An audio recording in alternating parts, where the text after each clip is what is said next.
जब कैंसर जो है, बहुत सारी रिसर्च मैं अभी पढ़ रही थी आपसे बात करने के लिए, डब्ल्यूएचओ ने आगाह किया है, मतलब वो कह रही है, बार बार अलर्ट कर रहा है कि 2050 तक बहुत ज़्यादा संख्या में, और ग्लोबली भी देखा गया है कि ब्रेस्ट कैंसर बहुत बड़ी बीमारी है और महिलाओं को ही होती है वैसे तो, लेकिन बीच बीच में अब नाम आ रहा है कि मेल्स को भी होने लग गई है ये बीमारी। इससे बचने के कोई उपाय हैं क्या? डेफिनेटली, हम तो बचपन से पढ़ते आ रहे हैं, prevention is better than cure. Cure, तो एटलीस्ट अगर हम बोलें कि 100% हम प्रिवेंट नहीं कर सकते, बट एटलीस्ट हम लोग ट्राई तो किया ही जा सकता है। और सबसे इम्पॉर्टेंट फैक्टर्स क्या होते हैं? Lifestyle, the most important factor. कि अगर हम, मैं नहीं कहती कि सिर्फ कैंसर से, किसी भी जो क्रॉनिक डिजीजेस होती है, फॉर एग्जांपल डायबिटीज़ कितना कॉमन हो गया है, हाइपरटेंशन कितना कॉमन हो गया है, ओबेसिटी, तो हम लोग एक अपना अच्छा लाइफस्टाइल अगर हम अपना प्रोपोगेट करते हैं, अगर हम एक अच्छा लाइफस्टाइल फॉलो करेंगे, तो definitely not even cancer but हम बहुत सारी मेडिकल कंडीशन से दूर रह सकते हैं। अब लाइफस्टाइल कैसे? गुड फूड, अपना वेल बैलेंस फूड। अगर हमारा फूड है, जितना हम कहते हैं ना, जितना कलर्ड फूड होगा, जितना रिच इन एंटीऑक्सीडेंट होगा वो food, that will be good for us. आजकल हम लोग तो फिंगर पिक मील्स होते हैं ना, जो फटाफट खा लिया, समोसा खा लिया, कचौरी खा लिया और बस we are very happy with it. No, क्योंकि जितना फ्रूट खाएंगे, जितने वेजिटेबल्स खाएंगे, उतना च्यू करना पड़ेगा। पहले काटो, धो, सब कुछ करो, and it becomes very difficult for us. But कहीं ना कहीं that is the best meal which anybody can take. Then apart from that, आजकल तो ट्रेंड बन गया है अल्कोहल लेना, स्मोकिंग करना। So all these things are very bad for the health. तो आजकल तो वुमेन भी एक, आजकल ये सोशल स्टिग्मा हो गया, अगर नहीं लिया पार्टीज में, then how people will take us.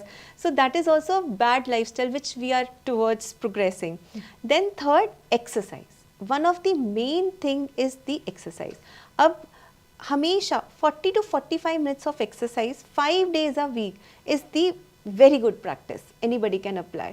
And 5 दिन 40-45 मिनट अपने लिए तो निकाल ही सकते हैं ना। और मैं नहीं कहती आज ही जाके सब लोग जाके जिम की मेंबरशिप खरीद लो और सब लोग जाके जिम में रनिंग कर रहे हैं, ट्रेडमिल कर रहे हैं, क्रॉस ट्रेनर्स कर रहे हैं। नहीं, किसी को योगा पसंद है, योगा करो, ब्रीदिंग एक्सरसाइजेस पसंद है, वो करो, वॉकिंग करो, जॉगिंग करो, अपने घर पे ही सिंपल एक्सरसाइजेस होती हैं वो करिए। मतलब whatever you feel like you should do. तो number 1 is the lifestyle changes.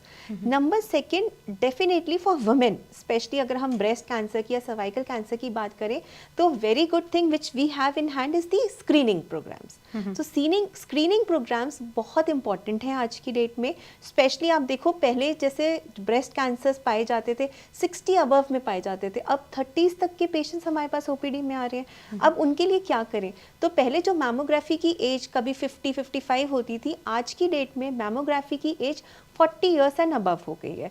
Any female who has completed 40 years of age can start mammography screening. Mammography screening breast cancers के लिए होती है, बहुत early detection हो जाता है नहीं, उससे। लेकिन क्या ये कोई भी महिला जाके करवा ले, या जिनकी फैमिली में हिस्ट्री है कैंसर की या ब्रेस्ट कैंसर की, उनको जाना चाहिए? So, अगर हम मैमोग्राफी की बात करें 40 इयर्स की एज ग्रुप के लिए, that is for each and every female. अगर तो स्पेशली किसी की फैमिली हिस्ट्री पॉजिटिव है, दे आर तो लाइक शॉर्ट मेंबर्स की, उनको तो करवानी ही चाहिए। But for a healthy individual who doesn't have any family history, those people are also advise to start mammography screening from 40 years of age. अभी आप बात कर रही थी कि आपको जो फ्रूट्स खाने चाहिए, लेकिन फ्रूट्स में भी आजकल पेस्टिसाइड्स होते हैं। सो जस्ट सी, कुछ तो खाएंगे ही, कचौरी खाएंगे, समोसा खाएंगे, विजुमस फ्रूट खाएंगे, so somewhere we are protecting us. Then अच्छे से धो के, आजकल तो होता है ना, नमक डाल के और पानी थोड़ा हल्का वार्म करके, गुनगुना करके, फिर उसको अच्छे से वॉश करके, पील उतार के, वेरी इंपॉर्टेंट, पील उतार के। एप्पल भी खाना है, पियर भी खाना है, सब कुछ पील उतार के खाना है। खाओ बट पील उतार के खाओ। तो कहीं ना कहीं वी हैव टू वे। एक तरफ आप देखो समोसा कचौरी, एक तरफ फ्रूट्स वेजिटेबल्स रखो, obviously fruits and vegetables. Samosa kachori वाले हमारे दर्शक गुस्सा हो जाएंगे क्योंकि आप पिज्जा और बर्गर का नाम नहीं ले रही हैं।